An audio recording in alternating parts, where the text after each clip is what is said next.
अब बात करेंगे महाराष्ट्र के धुले जिले की, जहां गुरुद्वारे की गद्दी को लेकर दो गुटों में हिंसक झड़प देखने को मिली।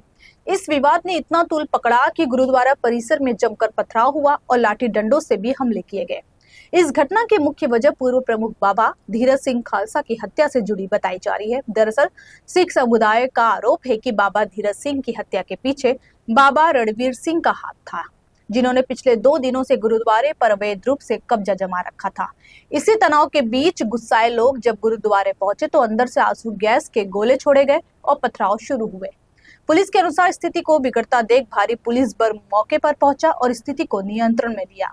इस संघर्ष में 2 लोग गंभीर रूप से घायल हुए हैं। पुलिस ने मुख्य आरोपी बाबा रणबीर सिंह और उनके 7 साथियों को हिरासत में ले लिया है। वहीं धुले के अपर पुलिस अधीक्षक अजय देवरे ने स्पष्ट चेतावनी दी है कि इस घटना के वीडियो सोशल मीडिया पर वायरल कर शांति भंग करने वालों के खिलाफ कठोर कानूनी कार्रवाई की जाएगी। फिलहाल गुरुद्वारा परिसर में पुलिस की कड़ी सुरक्षा व्यवस्था है। स्थिति अब पूरी तरह से नियंत्रण में है।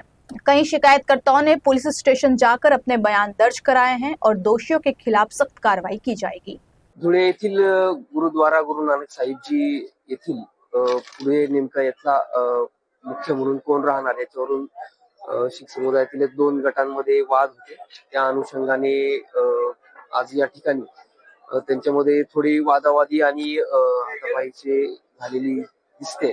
त्या माहिती मिळताच तात्काळ पोलीस या ठिकाणी आलेले आहेत आणि पूर्ण परिस्थिती नियंत्रणामध्ये सध्या आहे।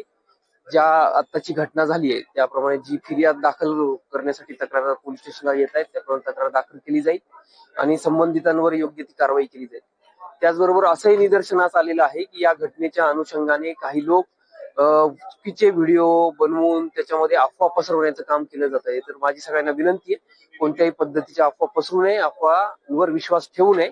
जे पण लोक विनाकारण अशा पद्धतीच्या अफवा पसरवतील त्यांच्यावर कडक कायदेशीर कारवाई धुळे पोलीस स्टेशनतर्फे केली जाईल।